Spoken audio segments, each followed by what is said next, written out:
Bonjour à tous, on se retrouve dans votre nouvelle étape où je vais vous parler du scoring bancaire. C'est à peu près similaire au profil bancaire.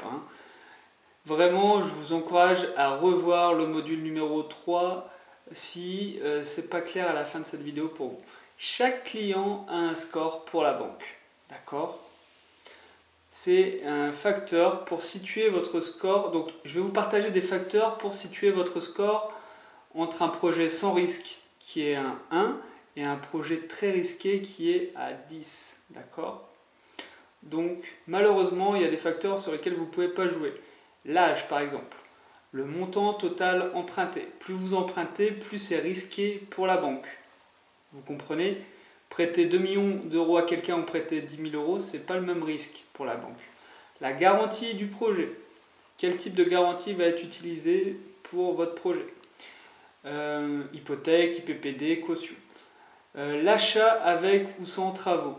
Quand vous avez beaucoup de travaux à faire, ça veut dire que potentiellement votre bien immobilier, si la banque le revendait aujourd'hui, elle ne pourrait pas récupérer l'argent qu'elle vous a emprunté. Surtout si elle vous a donné de l'argent avec des travaux à faire.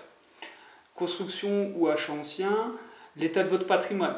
Si vous empruntez 100 000 euros en banque et que vous avez d'autres biens immobiliers qui ont un total, pour un patrimoine total d'1 million d'euros, la banque ne prend pas trop de risques parce qu'elle sait qu'elle pourra se retourner contre vous et que vous avez l'argent, en tout cas pour la rembourser.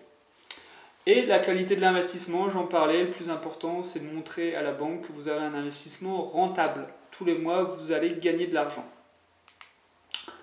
Un exemple, vous faites un achat à 100 000 euros et vous avez des travaux de 100 000 euros. Vous avez autant d'achats que de travaux. Et là, vous aurez la note maximum en termes de risque, c'est-à-dire 10.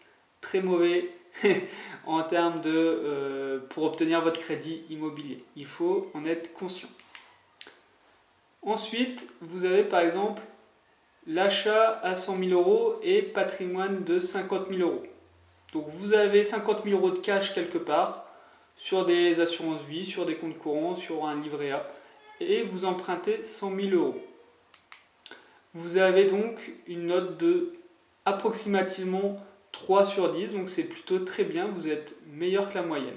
Alors, ces chiffres que je vous donne, c'est pas écrit dans le marbre, jamais une banque ne va écrire aussi clairement ça. C'est pour vous donner un ordre d'idée sur le scoring que va faire la banque sur votre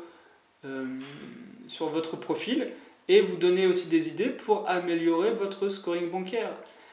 Moi, c'est par exemple mon cas, avoir de l'argent, des liquidités à côté ou d'autres investissements qui prouvent que j'ai de l'argent à côté. Je ne l'utilise pas pour faire mes investissements, mais je l'ai sur mes comptes. J'ai cet argent sur mes comptes et ça garantit la banque, ça l'encourage à me prêter en tout cas.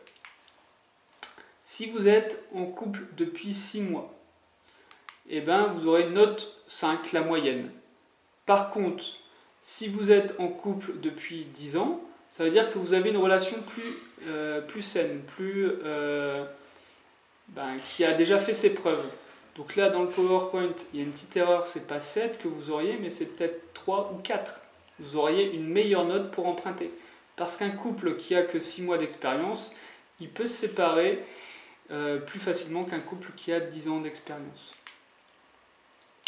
Présence d'eau et d'électricité dans une vieille maison. À votre avis, combien vous auriez s'il y a de l'eau et de l'électricité dans une vieille maison?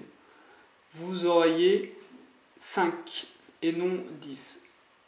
10, vous auriez eu 10 en profil en scoring bancaire s'il n'y avait pas d'eau et d'électricité dans une vieille maison ou un vieux garage.